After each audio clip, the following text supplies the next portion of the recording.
guess what we're gonna do? We're gonna unbox something. Can you believe it? I never thought I'd unbox anything in my life, especially in a video. But guess what? I'm gonna do unboxing. And I've had these boxes for a little bit, not too long. And in any case, it occurred to me while I was going to take them out and look, because I've been doing a lot of grading, and I got a couple of thousand CDs the other day, quite by accident.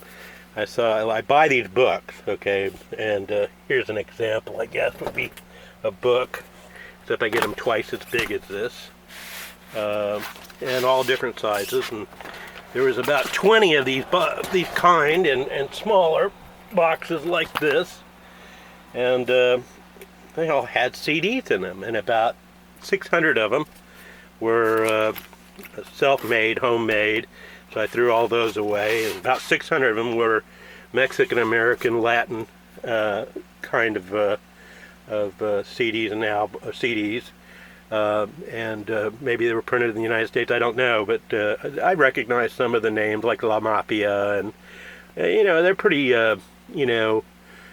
standard Hispanic, Latino, Tex-Mex even to some degree kind of stuff. And I kept a few, but the majority of them are probably going to go to one of these Goodwill type places. But about a couple of weeks ago now, I went out and at my local store, and I know a lot of people think, God, you must have a lot of money. And that wouldn't exactly be true. A lot of it is not. But so I bought. I go through their stack, and and he has different reasons for getting rid of things for a certain price, and but I get these really great deals. This is one of the few that doesn't actually have a price tag on it. I'm going to go to this one, and I don't know if you can read this or not. I don't have my glasses on, so I can barely see what the hell I'm looking at. And but on most cases they're about $1. And so I spent a couple hours going through his stuff. He buys stuff and he goes through it himself, and then he makes the decision whether he's going to price it high or low or put it into the discounted sections. And I go through all the discounted sections, and I bought about 3 or 4 dozen albums, and I thought I'd show you the Buffy Sainte-Marie, which really, if you can get one of her, I think she's 2010. She'd been around for a long time, but 2010 album she came out with is just amazingly good. And like I said, everything looks blurry today, which is sort of sad. Let me get another light on here. And I use these kind of pretty bright little lights that I get. And maybe this will help. It should. I got light. And so there you go. Now, I know everybody has Judy Collins and that sort of thing, but this was an unusual album. For $1 you take chances. I really thought this guy wrote, the MASH theme.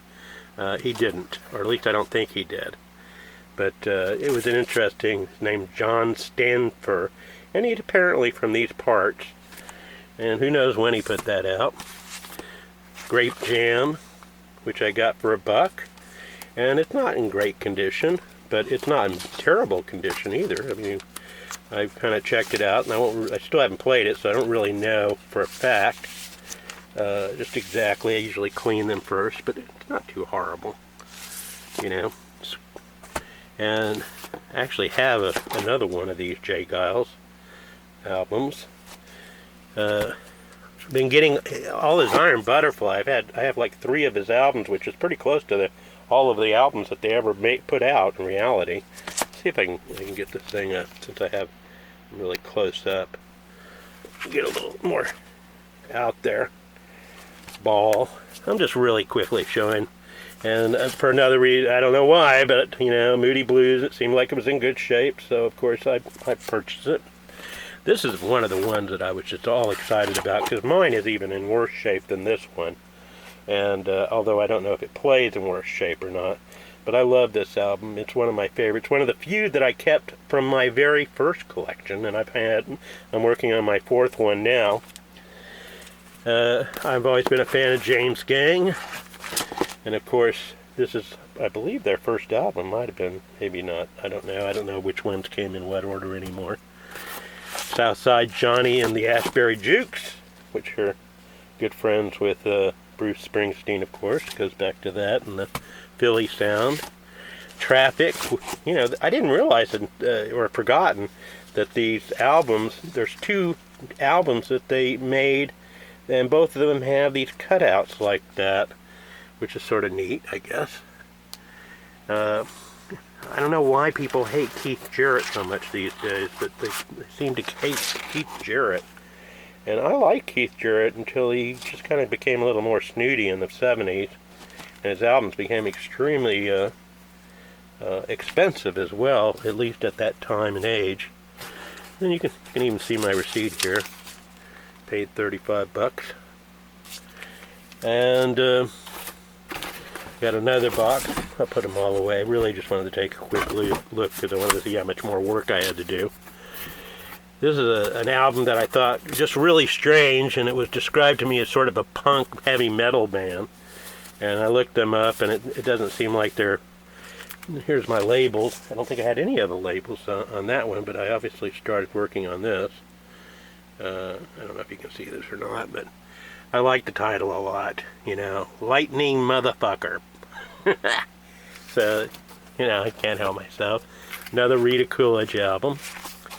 And Paper Lace, which I saw a million times, but for a buck, I'll try it.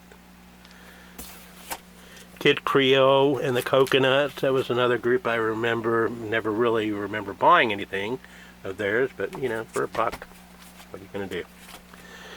The History of High Records, Rhythm and Blues, Volume 2. I wish I had the first copy, Volume 1, but I don't. And really, the albums are in really nice shape. All these, they did not, most of these albums, there's a little scuffing on it, but mostly I've gotten a lot of really nice albums this way. Al Jarreau.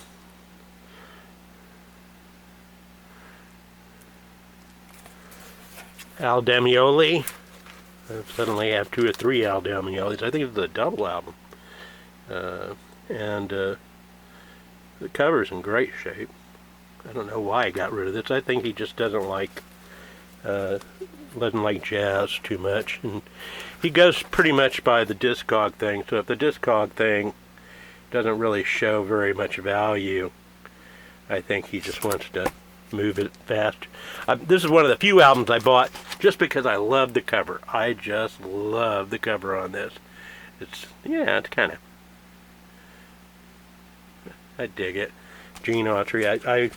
One of the songs, Back to the Saddle Again, Back in the Saddle Again, I played that song all over the United States for elderly, Alzheimer's, dementia, and it was like one of the first songs I do in the set. I'd have to threaten them all the time. You're either going to sing this song, I'm going to sing this song for an hour! And I will do it too! And so I get them to sing the song, Hell or High Water, which has nothing to do with reality. The Incredible World of James Bond, which, it's kind of covered up right now, but it actually has a lot of really neat cuts on it.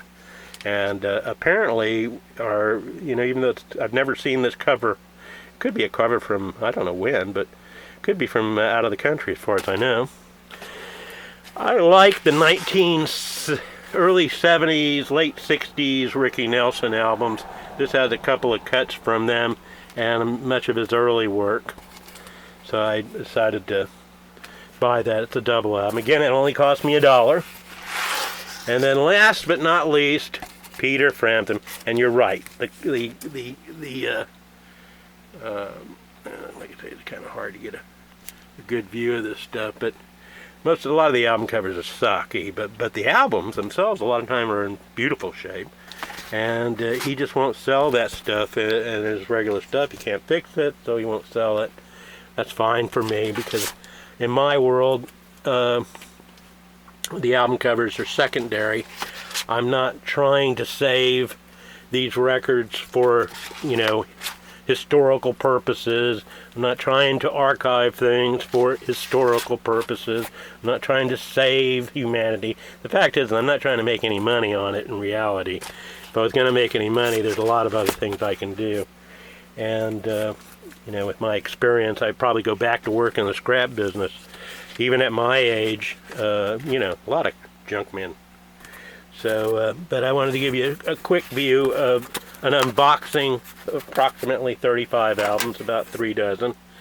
And he even gave me these record boxes because I had so many. And I will see you soon. Hope you will enjoy this. And here's my records piling up all over my bed. There's Snoopy. Goodbye. Goodbye. Goodbye.